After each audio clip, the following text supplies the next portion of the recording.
ধোনির জন্যই হারলো Chennai super Kings. সামান্য ভুলে ভেস্তে গেল যাবতীয় প্ল্যান।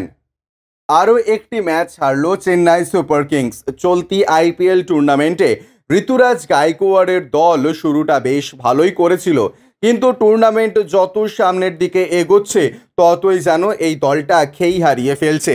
বুধবার পাঞ্জাব কিংসের বিরুদ্ধে খেলতে নেমেছিল চেন্নাই। এই ম্যাচে তারা নিজেদের গড় ধরে রাখতে পারেনি, 7 উইকেটে হেরে গিয়েছে। তবে চেন্নাইয়ের এই পরাজয়ের পর সমর্থকদের একাংশ মহেন্দ্র সিং ধোনিকে সমালোচনায় ভরিয়ে দিয়েছেন। তাদের মতে ধোনির একটি সামান্য ভুলের কারণেই এই ম্যাচে হারের মুখ দেখতে হলো চেন্নাইকে। কি হয়েছে ঘটনাটি, আসুন বিস্তারিত জেনে নেওয়া যাক। ঘটনাটি চেন্নাইয়ের ইনিংসের অন্তিম ওভারে ব্যাট করছিলেন মহেন্দ্র সিং ধোনি এবং ড্যারেল মিচেল।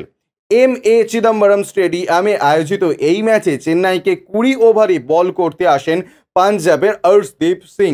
এই ওভারের শুরুতেই কভার অঞ্চল দিয়ে চোখ ধাঁধানো একটি বাউন্ডারি হাঁকান মহেন্দ্র সিং ধোনি।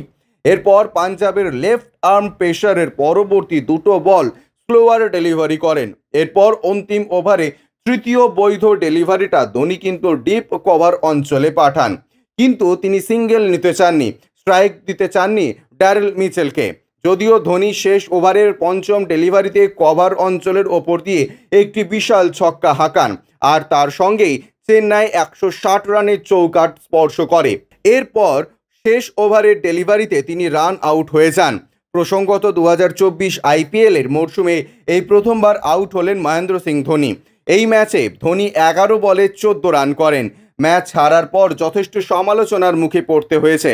সেই প্রসঙ্গে আপনাদের জানিয়ে রাখি, নিউজিল্যান্ডের বিশ্বকাপ স্কোয়াডে রয়েছেন ড্যারেল মিচেল, কিন্তু তার ওপরে ধোনি কেন আস্থা রাখতে পারলেন না তা নিয়ে সমর্থকেরা প্রশ্ন তুলতে শুরু করেছেন। ব্যুরো রিপোর্ট, ইউজে নিউজ।